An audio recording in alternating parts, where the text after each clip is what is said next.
everyone, this is Kadamini Narwal, your social science educator and welcome to CMJ Prakhar e-learning platform। हम अपने topic को continue कर रहे हैं जो कि हमने लास्ट क्लास के अंदर प्रूडेंशियल रीजन डिस्कस किया था। इसके बाद हम नेक्स्ट टॉपिक जो है मॉरल जो है रीजन वो डिस्कस कर रहे हैं। देखते हैं मॉरल क्या हमको सिखाता है। Moral reason for power sharing, यानी कि हमने लास्ट क्लास में भी मॉरल के बारे में बात की थी। आपको फर्स्ट पॉइंट जो है वो पढ़कर याद आ जाएगा। Power sharing is the very spirit of democracy.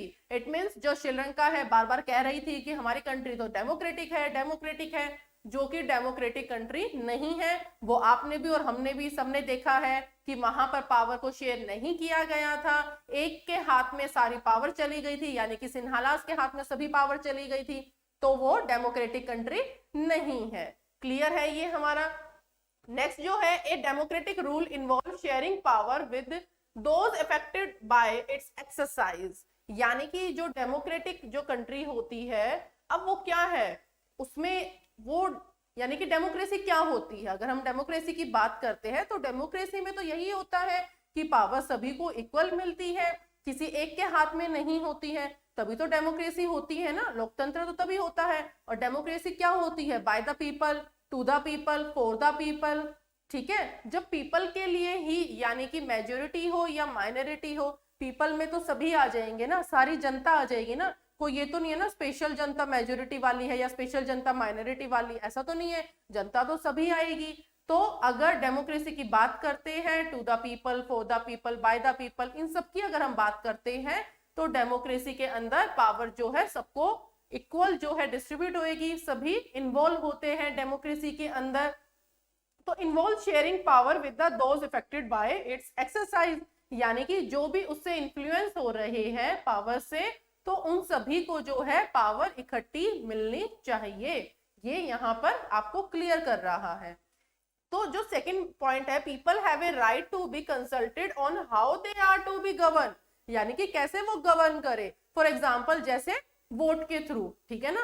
अब सारे जो है राइट्स वगैरह है वो पीपल को पता होना चाहिए, जनता को सारे राइट्स पता होने चाहिए। जब उसमें पावर को हम शेयर कर रहे हैं, जिन लोगों के बीच को शक्ति को बांट रहे हैं, तो उन लोगों को पता भी तो होना चाहिए ना कि कैसे गवर्न करना है। तो जैसे वोट देकर उनको अपना राइट पता है कि वोटिंग जो है हमारा सर्वमान्य जो है एक अधिकार है कि सभी को 18 वर्ष से ऊपर जो है सभी को वोट देने का पूरा अधिकार है। क्लियर है ये। तो अब जैसे कि थर्ड पॉइंट में ए लेजिस्लेटिव गवर्नमेंट क्या होती है, जैसे कि श्रीलंका के अंदर आपने देखा था कि जो सिन्हालास है, सिन्हालास को जो है सारी पावर दी गई थी। ठीक है, फॉर एग्जाम्पल अगर जो सिन्हालास ग्रुप है, सिन्हालास वाले ही उनको जो है इलेक्ट करे, उनको वोट दे, तमिल्स उनको एक भी वोट ना दे, वो तब भी जो है पावर में है, वो तब भी जीतेंगे। ठीक है ना। तो उससे क्या होगा, वो तमिल्स के ऊपर और ज्यादा अत्याचार करेंगे। ठीक है, वो वोट उनको दे या ना दे, वो तमिल्स के ऊपर जो है अत्याचार वो करेंगे क्योंकि वो पावर के अंदर है और वो माइनॉरिटीज के अंदर है। तो क्या है, पावर में वो भले ही है और वो उनके ऊपर अत्याचार कर रहे हैं, बट अगर यहाँ पर डेमोक्रेसी की बार बार अगर हम बात कर रहे हैं, तो डेमोक्रेसी तो यही सिखा रही है हमें कि क्या करना चाहिए, कि लेजिस्लेटिव गवर्नमेंट नहीं होनी चाहिए, इस टाइप की गवर्नमेंट नहीं होनी चाहिए। सभी लोगों को अधिकार है बराबर अपने अपने नेता को चुनने का, अपने आप से अपनी मर्जी से किसी को भी वोट देने का। तो यहाँ पर सबको अधिकार है कि वो अपनी मर्जी से जो है वो सरकार को वोट दे, किसी के दबदबे में आकर वोट ना दे। क्लियर है यहाँ पर ये कॉन्सेप्ट। तो अब जो नेक्स्ट जो हमारा टॉपिक होगा वो नेक्स्ट क्लास में हम क्लियर करेंगे। तब तक के लिए धन्यवाद। हमारी वीडियोस को लाइक कीजिए, शेयर कीजिए और चैनल को सब्सक्राइब कीजिए और बेल आइकन को प्रेस करना मत भूलिए। Thank you.